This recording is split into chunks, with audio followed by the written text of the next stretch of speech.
All right, welcome to Headliners on the Headlines. I am Yayne Abeba, your host today. I am so lucky to have two great guys who I have not seen in a while, so I'm so happy to have you on the show. We've got Tony Dijamco and Dave Burleigh. Welcome, gentlemen. Nice to be here. Good to see everybody. How's it going? Great to see you all. Thank you all so much. I know it's been so long since I've seen you guys, but I've also been living under a rock, so there's that. No, I wish I was with everything that's going on because it's crazy right now. It's crazy. How are you? I had noticed. No. Is there something going on? This stuff. I don't know. Somebody told me, I heard, at the coffee shop. It's not all roses and sunshine. We've got a lot to talk about today. Let's get into it. Let's talk about my favorite alcoholic, allegedly. Pete Hegseth. Oh, okay. Have you guys heard about what's going on with him? There's a new signal gate. Now he's been drunkenly texting war plans to his baby mama and his brother. And he's refusing to resign. With that story, with that story and everything that's going on, I can honestly say that today I'm only having the second worst computer day of anybody in the country. My Wi-Fi seems very insignificant. Like a lot of things with this administration, I'm just asked. There's so many times I can shake my head and have somebody come up to me and go, "Can you believe this?" Yeah. After 26 days in a row of unbelievable, yeah, you just start expecting unbelievable. It just keeps getting crazier. I'm shaking my head, but the level of incompetence. It's one thing to be evil, but be great at it. Right. I mean, baby Schittler is not doing a very good job. Neither are his little generals. I don't know. Dave, do you think he should resign? Oh, I don't think he will, but I saw an interview this morning. Now this is different, right? These are two different texts to his brother and his wife. Okay. Yeah, I'm trying to get off. The reporter. This isn't the reporter. Right. Accidentally included. This is to his brother, who I think he appointed to the Department of Defense because his brother is a podcaster. So he's got a lot of experience with the Department of Defense and defending our country, and his wife. But is it like, do we know the contents of the text? Is it like, milk and butter and eggs at a much better price? So have the eggs have gone way down. Okay. It's a war plan. No big deal. Just war plans. Oh, that's all. Okay. Yeah. I don't know who we're at war with, but you gotta wonder, like, if maybe it's like, I'm trying to find the silver lining on this. Of maybe it's positive in that if China and Russia and North Korea are reading these texts and it says to like his brother, "Hey, we got a tea time tomorrow at 4:00." Then that just confuses our adversaries. They don't know what to make of that. It's like that's code for something, right? When in reality, Hegseth has a tea time with his brother at 4:00 tomorrow. So maybe they're smarter than we realize. I don't know. Yeah. I don't know. I mean, did you see the interview with him on Fox talking about it? Yeah, I did. I just, my whole thing is I always try to think about, like, if I was in their position, how would I handle it? And it's a difficult job. And I think we've all mistexted people before, right? And like recently I mistexted my landlord, and at the end of it I said I love you, and then he texted back, "Rent is still due on the 1st." So not exactly what I was looking for. But I mean, we've all done it, right? I guess if it's secret war codes and stuff, maybe maybe at some point someone should take his phone away, or he should be grounded. You can only use it on Mondays and Wednesdays, and the weekends are off, right? I don't know. I like how you were talking about the tea time. Oh, sorry. No, go ahead. I was just gonna say he was talking about the tea time, and he's like, tea time, ? 4 p.m. Like, oh, can't bombing North Korea then. That's right. So close. We're so close. Yeah, I mean, they say we're like just it's like somebody pressing the wrong button. We're like one mistake away from World War III, which is scary. And it would be weird if it was on Hegseth's, on his clock and from a mistext from him. I always think of like that when they say it's like we're one button away from a mistake of World War III. I think it's like a guy named Todd, and he's like, I picture him on like a submarine or an aircraft carrier, and they're like, Todd, what have you done? What have you done, Todd? What? And he goes, what? You said launch. We said lunch, Todd. Lunch. Very different.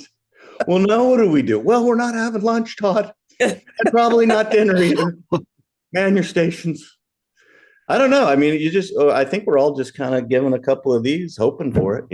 I've been doing a lot of meditating. Yeah. Sometimes I just sit down in the middle of the day and take some deep breaths in and some deep breaths out, and then scream some curse words and then go on about my day.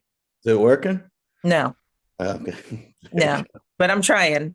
Hot yoga, maybe. Yeah, the hot yoga. It's just down the road. Yeah. So that makes it convenient. I don't know. I mean, maybe China and them are tapping into his signal, but I mean, I wonder how baffled they are by what he's talking about, like versus what they got out of Kristi Noem's purse, because she just had her purse stolen at a restaurant. She had $3,000 in cash, her passport, and some blank checks. Oh, and her Department of Homeland Security badge that gives you access to all of the Department of Homeland Security. Yeah. That's all. Yeah. No big deal. We're fine. Everything's fine. Yeah. She said she wanted to, show her family a good Easter with, $3,000 in cash. And that's the thing. You would think somebody in that position would have like, credit card or credit cards or, why are we walking around with all that info that could be stolen? And was it on purpose? It's kind of like a movie, really. Except it's reality. Well, luckily she stored it in a Gucci bag, which, that doesn't draw any attention or whatsoever. Yeah. I mean, if we start watering our crops with Gatorade, I'm done. I'm walking off a cliff. But yeah, this cactusocracy it's got me kind of. And then there's like the GOP Congress. They are crumbling. I don't know. Have you seen this video? There's two videos. Nancy Mace got into it with one of her constituents at it looked like it was like a Walgreens or something, or like a CVS. Have you seen this video? And he happens to be gay, or she assumed he was gay. I'm not really sure which. And he was just asking when she's going to have a town hall, and she flipped out on him, filmed it, and then put it up online like it was a flex. And then she was having a conversation with someone who was transgender, and they were like, please stop using these words, and it's offensive when you do this. And her response was, tranny, tranny, tranny, tranny, tranny. How do you like that? And she put that up like it was a flex. So her and Byron Donald's freaking out at his town hall. I didn't see that one. What happened? Oh, you didn't? Well, they asked him questions and challenged him and told him that they didn't believe what he was saying. So he pulled the race card. Oh. Yeah, they were attacking him because he's a black man. And then MTG with her whole insider trading, they're all crumbling. Yeah. So I'm just wondering what you guys think about the future of the GOP. It's funny to think back 20 years ago and how irate I was at things that, the Glenn Becks and the Sarah Palins and the Dick Cheneys. And now 20 years later, they almost seem quaint. And I'm not trying to be light or flippant about it. I mean, Glenn Beck would be far left if he was still on Fox, or it'd be moderate at best. My biggest pet peeve with anybody and anything in life is hypocrisy. Just if you're going to be evil in it, the party of personal responsibility is not taking responsible for anything. They were losing their minds over Hillary's email servers, and our Secretary of Defense plans are on MySpace. Actually, they'd be more secretive if they were on MySpace. Is MySpace still around? Is MySpace still around? I don't think so. I know Justin Timberlake bought it a few years ago and tried to bring it back, but I think my request for Tom's friendship is still out there, and that's been years. So. Anyone checked in on Tom? Is he okay? I don't know. I think he's just fine. Yeah. Tom is like a billionaire living his best life, camping and going to Thailand. Like, yeah, I kind of hate him, but come on, one of you with good Wi-Fi. Look at Tom. Yeah, I'm very. I don't know. Do we need more billionaires though? We have enough billionaires. America has 720. Republicans can't create them enough. Sorry? Republicans can't create them enough. I know. There's 725 of them. That's it. That's what we're all being inconvenienced for. 725 people out of 330 million Americans. And millions have been coming out to march in the streets. Thousands have been coming to the Fight the Oligarchy tours. Have you guys seen this with Bernie and AOC? Yeah. And they were in LA not too long ago. Yeah. Did you go to the LA one? I did not, but I got caught up in the crowds and got to listen to it on the radio, and I was glad to hear him out there. I just don't know what it does now. Yeah, I get people's frustration, but what do you think they're trying to achieve, Dave? What do you think is the point of this tour? Well, I'm just glad it's come about because I, had to research the term oligarchy, which I think the majority of the United States does not know. Specifically, that it's a small group of people having control of a country. What is it called when a small group of people have control of two people? Like these rallies, right? I don't know. So it's like, come to our town, we'll rally some folks for you. And, you're taking a private jet? That one, we'll have to cover that. And then, you're taking a limo? It's like, I don't think this was really thought through on AOC or Bernie's part.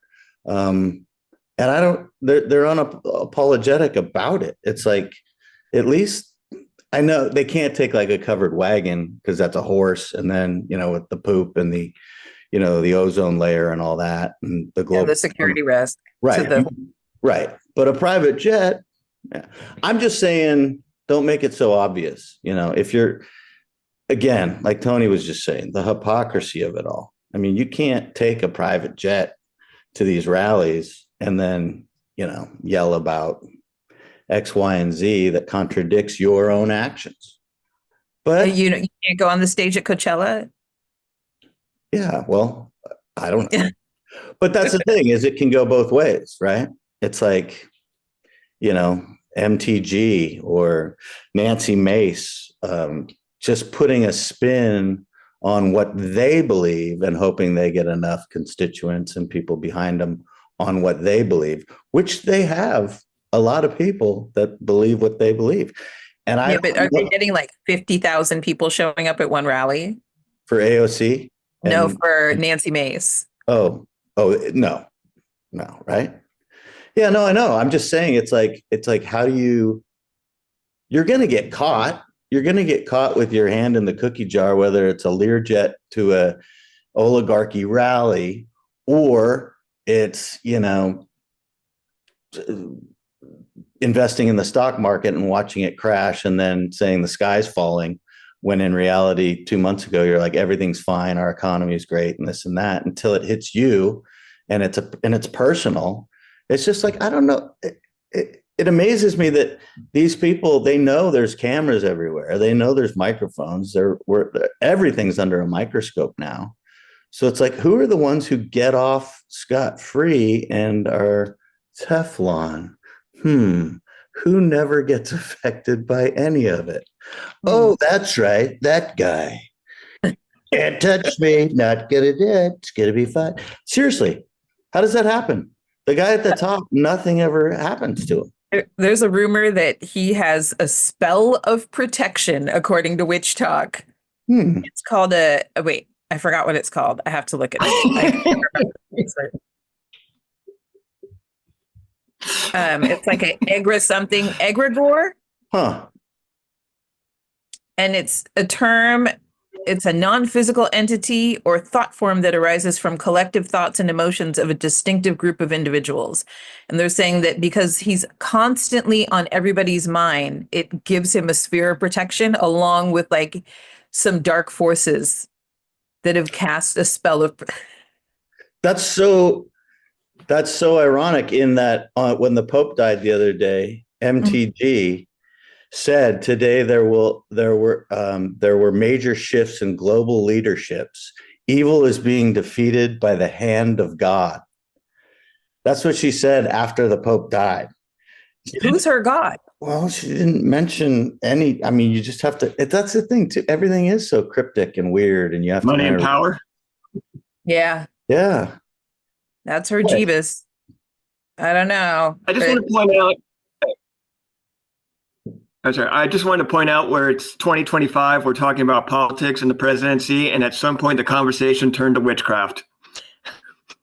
I mean, it's plausible. I mean, they believe firmly in it in the MAGA side. They believe a lot of things are demonic and are that if you're a liberal woman, you're a witch. I'm an independent, technically, politically, but I believe in liberal ideals. So let me get my cauldron out. You know what I mean? Like, I guess I'm a witch. And now they're freaking out over Sinners, that movie. They're calling it demonic. Oh, yeah. Well, the movie about vampires. Right. They weren't tripping on Twilight, but Sinners, the box office hit, written and directed by a Black man with a majority minority cast is a problem for them. Have you seen it? It's set in the Jim Crow South. Oh, I saw it last night. I can't wait to see it again. It was so good. Really? I do not want to ruin it for anybody. Okay, no spoilers. It was so good. What did you like about it? Sorry? No spoilers, but what did you like about it? I will see anything with a vampire. See, that's the thing. Almost anything with a vampire. Yeah. I love vampire movies. I will see anything with Michael B. Jordan in it. He could just be like, he's awesome. Tweets for 2 hours, and I will pay to see that.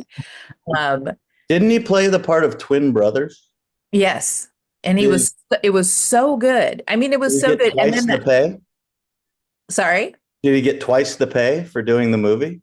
I don't know. We should find that out. It'd be weird if he just. Have you guys seen it? Have you seen it, Tony? No, I haven't yet. I'm going this weekend. I mean, but I've noticed that like legacy media are going after it. Now it takes place I don't want to ruin it. It takes place in the Jim Crow South, and there's a lot of historical accuracies, even though it's a vampire movie. And some of it is things that make people uncomfortable because they don't want to be reminded of racism. And I think that's why a lot of people who are very sensitive about racism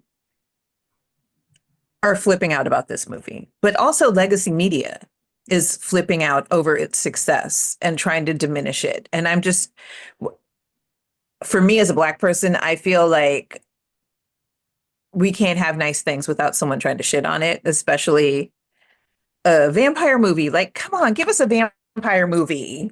What vampire movies have we had? Blade, and what's the one with Eddie Murphy? What was that one? Vampire in Brooklyn? Yes. We can't have that fairly quick. Okay. But I don't know. Do you think legacy media is biased racially in terms of who they cover? Well, two things. When I first saw the trailer for the movie, I was very excited because I like both the director and Michael B. Jordan. But I was watching that movie and go, there's going to be people in this country who have a problem with it, just because.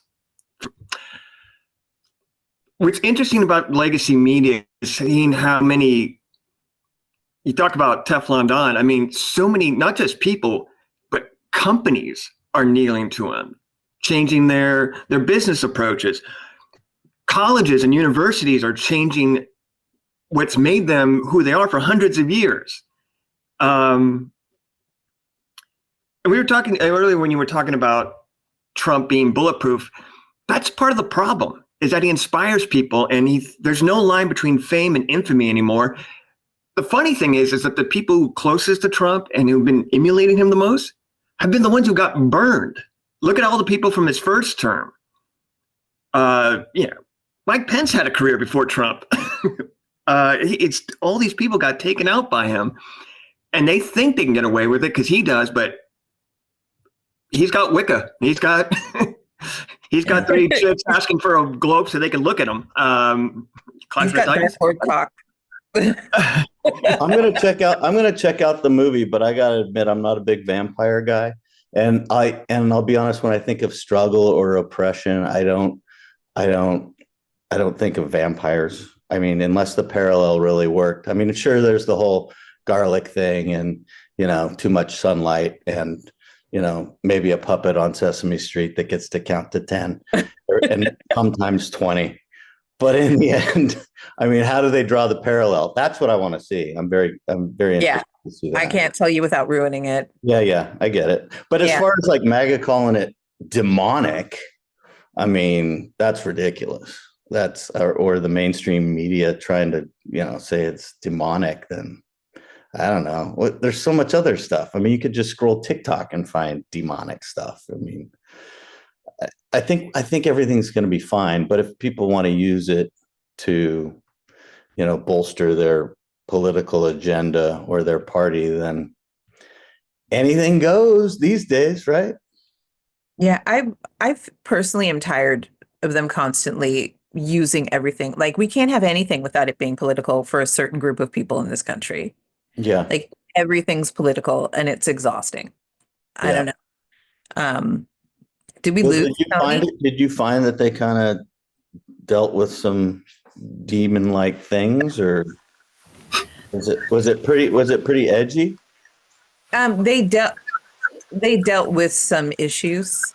Okay. I would say, and brought them to light. I mean, it was really well done, but it was also over the top because it's a vampire movie, and aspects of it were really beautiful too. Was it a good turnout? Like the theater, was it full?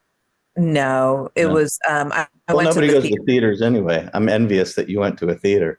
Here they do, but I went to see it in Franklin, Tennessee, and those are the kind of people who go to Patriot Front rallies and not to movies written and directed by blind people. Yeah. There you go. Okay. So got it. Yeah, and I went because it was like, discounts on tickets. I could sit wherever I want, assigned seating kind of thing, and dine in. So cool. Yep. But I mean, Tony, like you were saying about complying in advance and that kind of thing, the head of 60 Minutes resigned because of CBS giving into the Trump lawsuit. And I think legacy media is complying. Do you think that they're complying in advance? I mean, in CBS's case, they're doing it because they want this merger to go through, right? But do you think they're complying in advance is doing irreparable harm to democracy, you guys? The overall attack on journalism has just been brutal. If you want to get full conspiracy theory about it, I have a theory that back in the 60s, the Republicans saw something with the media. The media in the late 60s, early 70s had taken out a Republican president, and an anchorman had pretty much ended the Vietnam War. And to a lot of people in Gen Power, saw that the media has power. They're taking down our leaders. They're ending our interactions abroad. And ever since then, I think it's just been waves on a beach of attacking the media, and you know what? It's worked. People don't trust the media. People don't trust science. Somebody says something outrageous on the internet, and okay, now we're following it. We'll follow a YouTuber before we follow 60 Minutes, and that just doesn't make sense to me. I have people who tell me that they get their news from me on TikTok, and then I remind them that I'm a stand-up comedian and not a journalist, and it doesn't seem to matter to them. I tell them to fact check me. Yeah. I mean, what do you think? And I get the. I think that, like, with media today, it's I grew up in the era of like a Dan Rather, and Peter Jennings and Tom Brokaw, just the three main networks, NBC, CBS, ABC. And that was it. That's all the news you got, that and the newspaper and, some talk radio and stuff. But when that news was delivered and it was done, that was your news, whether it was factual or not. I mean, now that there's just, so many different tentacles and arms and avenues that reach out to places that it's amazing. Anybody's like a reporter now. Like you said, TikTok or, Instagram and stuff. Anybody can be a reporter. And it's a blessing and a curse in that if, say, there's a tsunami somewhere in the Philippines or something, you get somebody with a phone right away and you're getting live action of that tsunami, of what's happening with video from just somebody with the phone, which I think is cool. The scary part about it is when it is manipulated and for an agenda or politically, and you can tell, sadly, the youth of today and adults too are just not that smart to decipher between what's real news and what isn't. Fake news thing. But I look at like a CNN or a MSNBC or a Fox News, and I look at them as like, because I watch everything, obviously as a comedian, you kind of got to have your finger on the pulse with everything.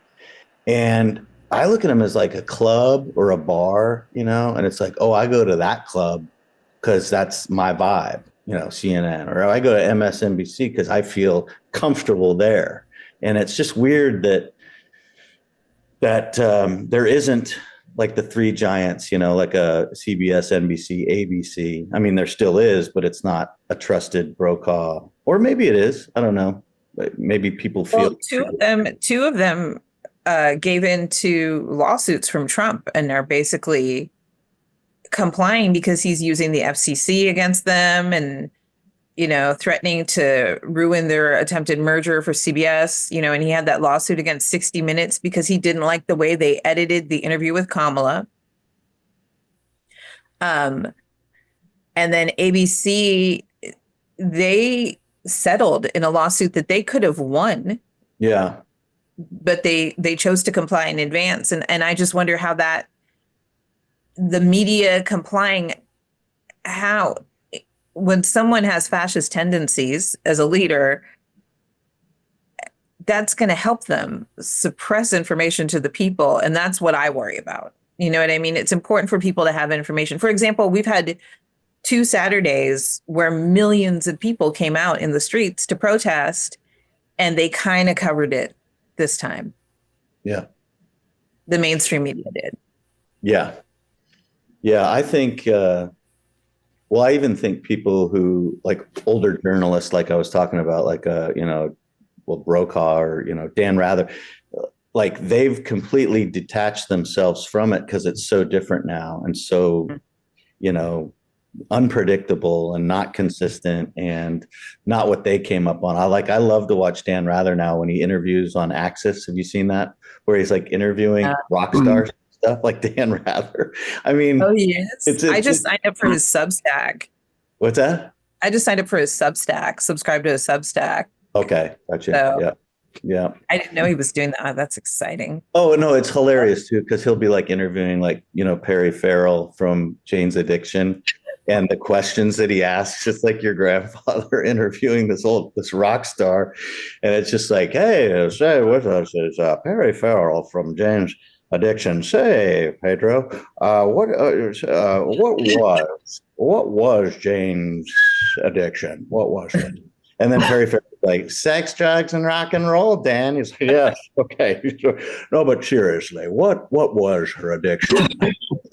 Peanut butter cookies or ice cream or something? Anyway, I think you can find anything now, right? Yeah. I would like to see him interview Little Nas X. That'd be great. Yeah. Awesome. I can't do the impression. Yayne, that you said earlier about people following you for news and on TikTok and what have you. We can laugh, but for me, one of the most trusted voices of the last 20 years has been Jon Stewart. It always amazed me how with his half-hour or 22-minute show,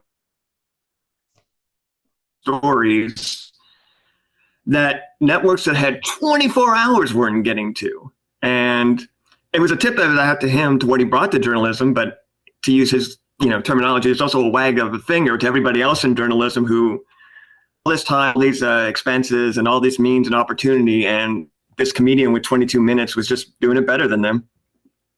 Yeah, same with John Oliver. I learned a lot from his show. I agree. Yeah. I love his show.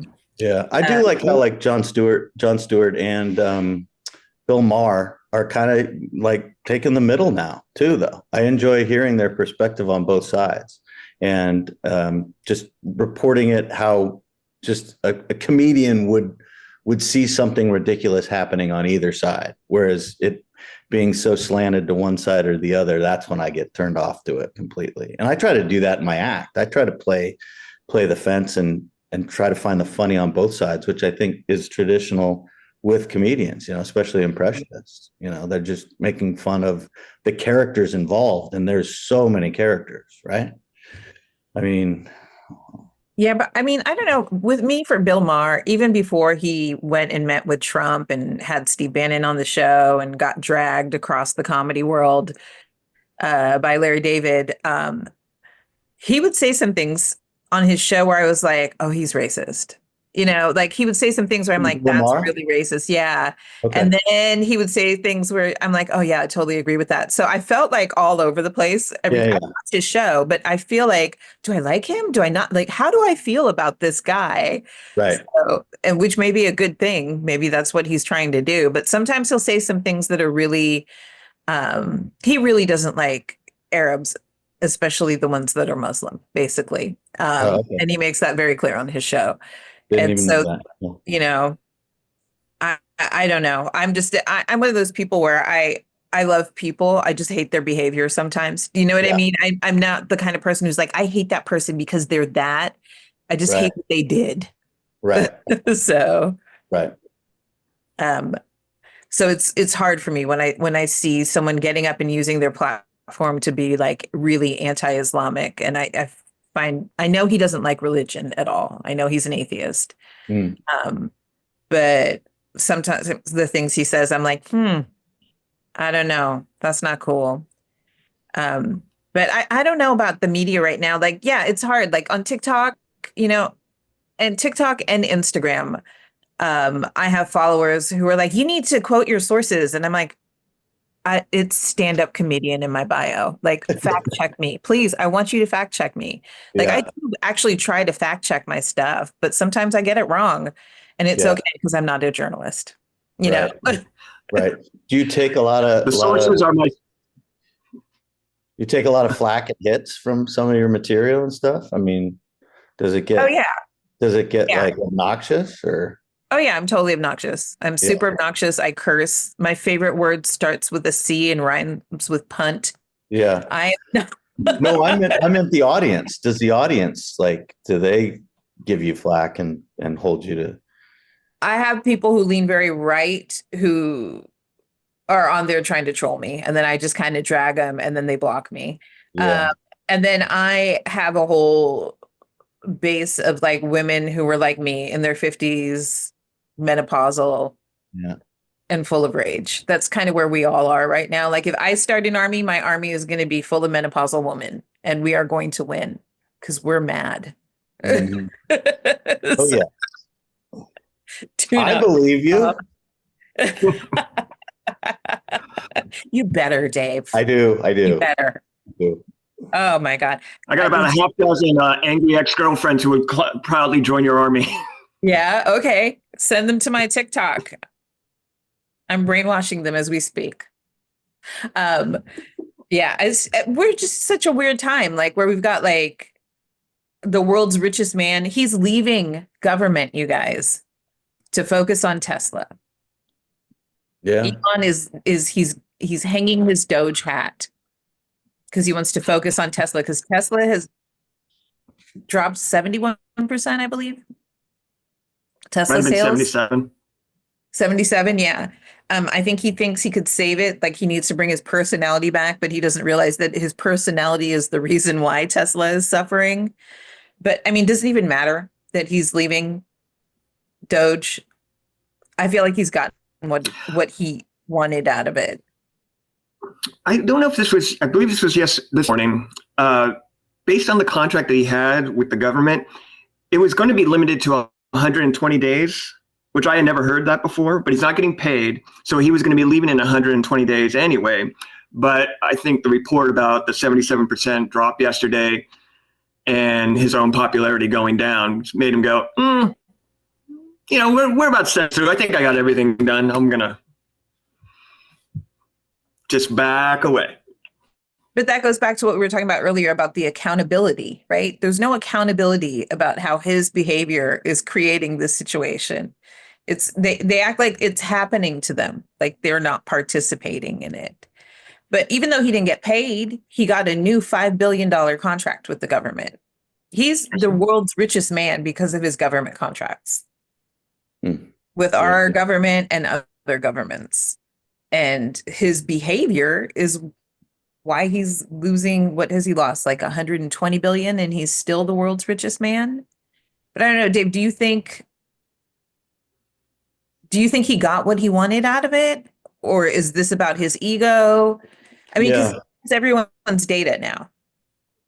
Yeah, that's kind of scary. But then again, I did the thing where you spit in the tube and then you send it off to find out that you're 33% Irish and that. And then that's in a database somewhere, right?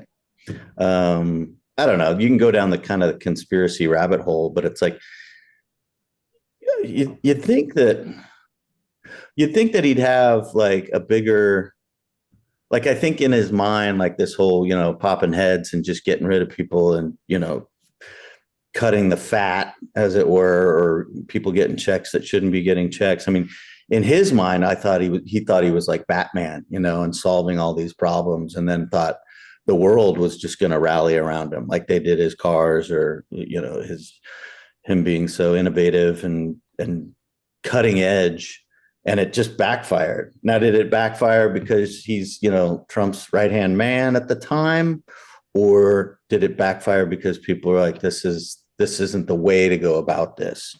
And then I'm thinking, like, I don't know what else you do. I mean, because it's been proven in the past too, like under the Biden administration and even before, I think with Obama, that the same thing was going on, was researching, people who weren't working or whatever and collecting money. It actually wasn't the same thing.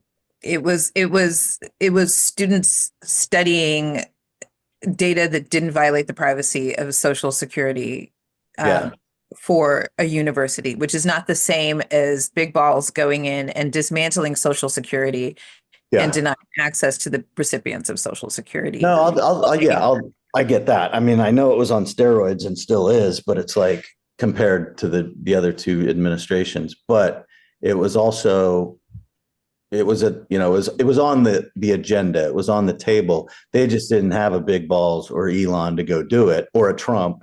And now they're doing it. And it's like, everybody's like, is this the way to go about it? And then people who haven't educated themselves on it are like, yeah, this is the way. And it's like we're going into a barn on fire with gasoline instead of water, and we think that it's going to help the situation because it's liquid and it's just going to exacerbate the problem in the long run. I mean, you talk about these, like, we're just going through some growing pains. Well, Elon's feeling the growing pains with his own business, the bombings of the cars and all that. And I think, where that ends up, I don't know. I mean, if he's leaving, he's leaving. But he was like very adamant about his death threats and threats to his children. And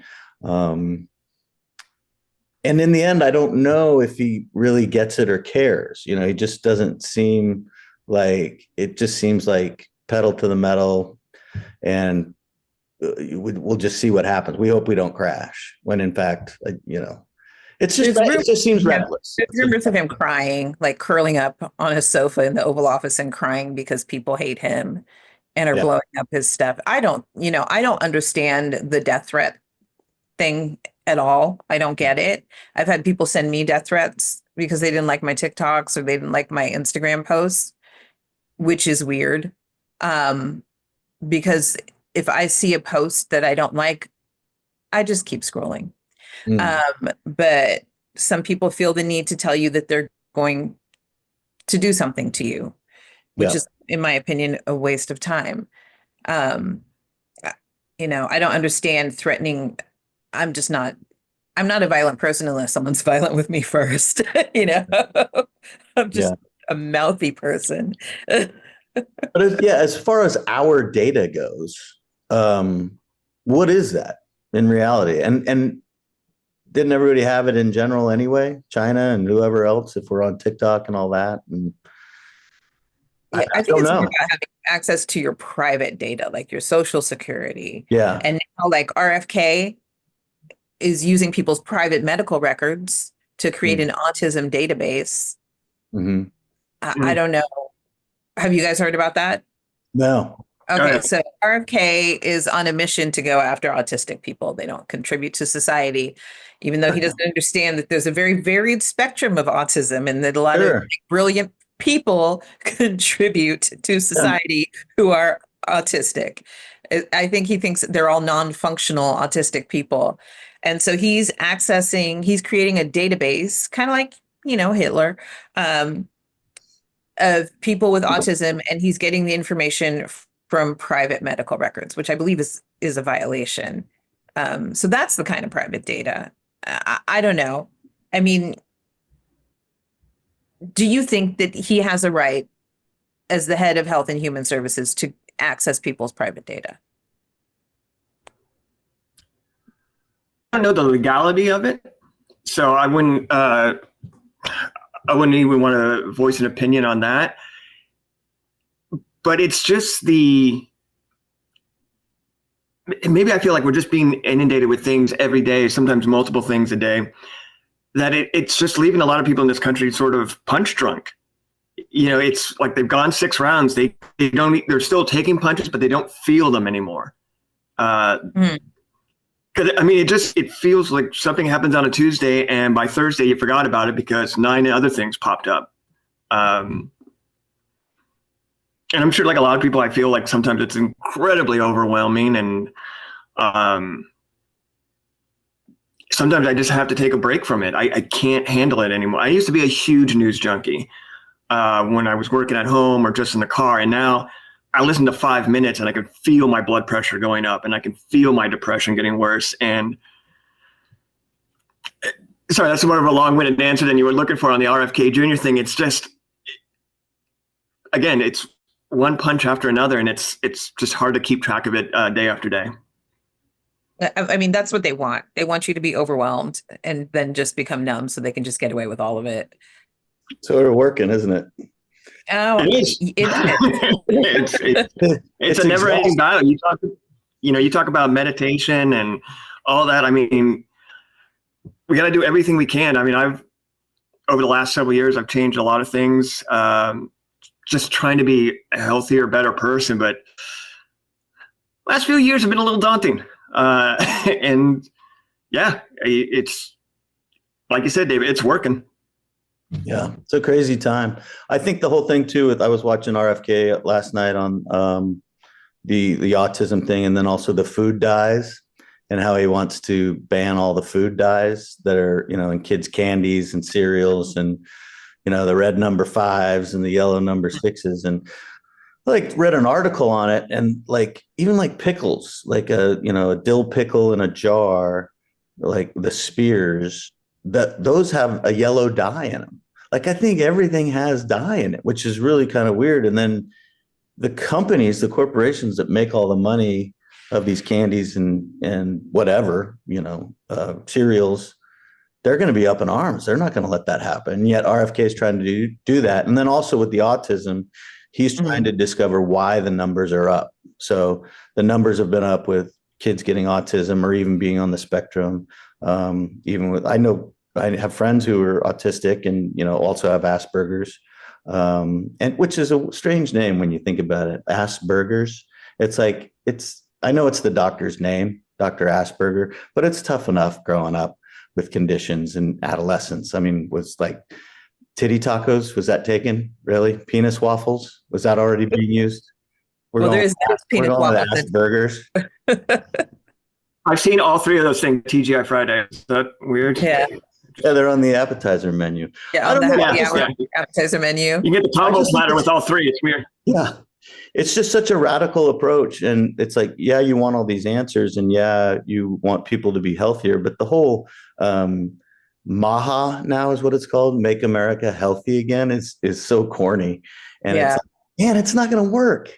Have you seen the diet of our kids today in this country and adults? I mean, it's just, you're not going to be able to just press a button and say, okay, no more food dyes, or this is what's causing autism. And those companies are able to do it in Europe because Europe has stricter food standards. Oh, yeah, you're right. Is way more delicious in Europe. When I go to Europe, I'm like, why is everything so much better?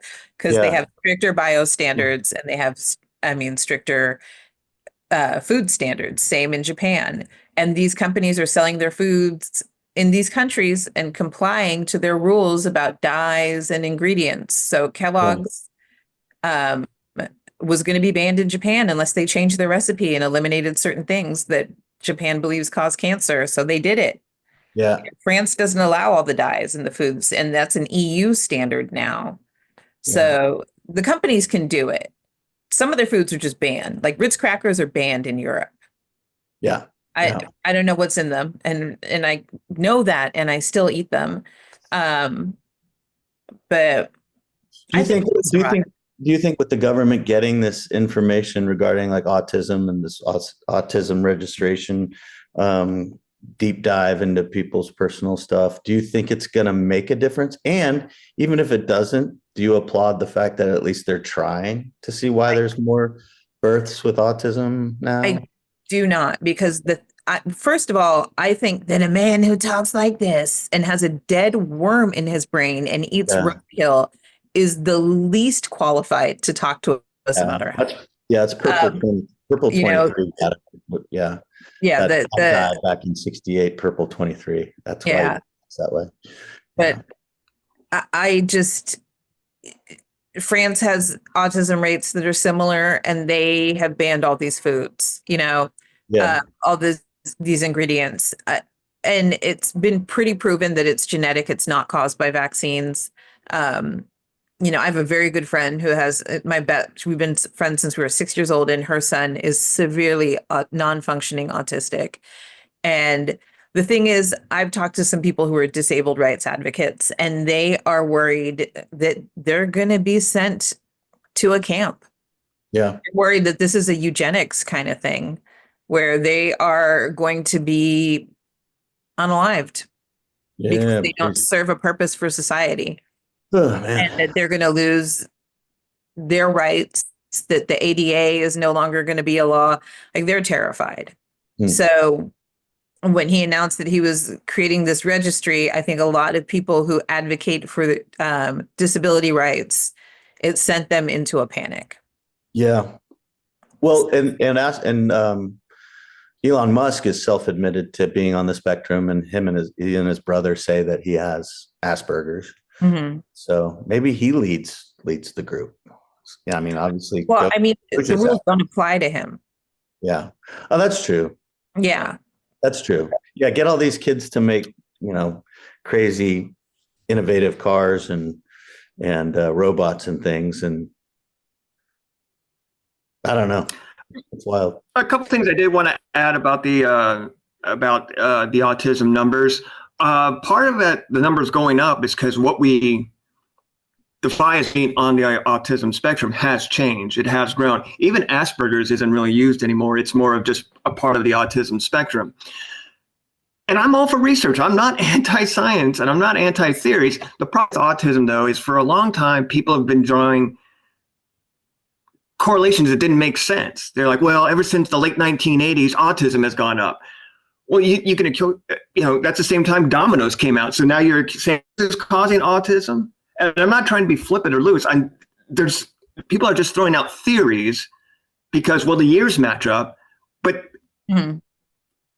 science wouldn't hurt. I'm even willing to listen if you do your research. But it just can't be bolstered and see, look, 1988, there's something there. Yeah. I mean, who needs science, really? I mean, who needs science when you have, a flat Earth. You sound like the nuns who taught me in first grade. Who needs science? You have Jeebus. The magic man in the sky will take care of us. I mean, science only helped us get things like this and, tires. Yeah. But hey, who needs science? That's the highest thing on the list for you, tires. All right. Well, they're important. I mean, people are like, I don't like science. I'm like, well, how do you think your cell phone came to be? And they're like, that's not the same thing. I'm like, okay. So yeah, that's a whole other thing. As our society walking I think science is pretty cool. You what, Tony? I think science is pretty cool. I don't know. It's been pretty helpful for me. Yeah, I was just in Vegas and everybody smells like they sat on a skunk because they've got their vape and they're holding weed and and then they've got their cell phone and they're like walking around, hitting the vape, looking at their cell phones, reeking of weed. And I was thinking, oh, that's just the way Jesus wanted it. Look, it is. It's in the Bible. It's in the Bible, Dave. But it's crazy. We're all walking around like a bunch of zombies. Meanwhile, China's got 16-year-old kids who aren't allowed on TikTok, solving scientific problems and developing things and stuff. They have Weibo. Weibo is their Twitter. Oh, okay. They're on TikTok. They've been all over TikTok ever since JD Vance made that insult about Chinese peasants. Yeah. Chinese TikTok users have been dragging him across TikTok and just like. Well, maybe that's part of the plan too. Back to Hegseth, 4:00 tea time. You just don't know. Who knows what's going on? You just brought it for full circle, Dave. They're just thank you. Yeah. with zero solutions. That was good talk. It was. Now I'm hungry for TGI Fridays. For that seed, man. Are there still TGI Fridays? I've never eaten at one. Oh wait, no, I have. I've never eaten at Applebee's. Yeah, there are TGI Fridays. They're all slowly. Applebee's are the worst though. Yeah. I'm lucky. I'm like walking distance from a Hattie B's Nashville hot chicken. That's the upside of living in Nashville. Yeah, that's the real deal out there. Oh. Yeah. The soul food is popping out here. Oh, I bet. Yeah. But I try to avoid it so that I'm not a roly-poly. But so it looks like we are out of time, y'all. Oh, all right. But I want to know, what do you have, Dave? What do you have going on? What do you have coming up? Just doing a few cruise ships, and about 2 a month, which I'm excited about. I just did like a 3-week run. You guys will appreciate this. And I was like, this is great. I'll just get back on the road and I'll do clubs and I don't want to do ships anymore. And then I did like a 3-week run, like old school, renting cars and planes and all over the West, little clubs and strip malls and stuff. And at the end of it, I just go, this is awful. This is horrible. I don't want to do this part of it anymore, So I'm working on a new one-man show that I'm excited about. And I'm sure Brian Copeland could appreciate that. It's a lot of work and finding, my voice with that. And I'm excited about that, just trying a different angle. But in the meantime, writing a whole new hour, as you guys know, that's hard. So everybody thinks, why don't you just write a new hour? It's easy. Just do what you do. Oh, right. Okay, good. So I've been writing and for a new hour, and all I have left is 55 more minutes. Yeah. And then I'll have my new hour. You're almost there. Almost there. Can people find you on the socials? Oh yeah. Dave_Burleigh. Yeah. Instagram and TikTok and all that. So Facebook. So yeah. And Tony, what do you have going on? Social media, you can find me at Tony Dijamco, TonyDijamco, on everything. This Sunday, I'm actually going to show in the Costa Mesa, Santa Ana region, if you're in that area, past Long Beach and on your way to San Diego. 6 o'clock at a restaurant called The Dark Room. The website is We Are The Dark Room. First night there, very much looking forward to it, and it should be a good time. Doors open at 5, shows at 6. Shameless plug is complete. Awesome. That was like rehearsed or something. I love it. And I appreciate you guys so much for being on the show with me. And for those of you watching, you can follow me on my Substack or Yayne on all the socials. I'm on TikTok, Instagram. I am not on the Twitter. Blue Sky, I am on the Blue Sky. Yayne Abeba Comedy on TikTok. And this has been Headliners on the Headlines. Thank you so much for joining me, you guys. I really appreciate you. Thank you, Yayne. Appreciate it. Thank you. It was great catching up with you guys. My pleasure. Great seeing you both.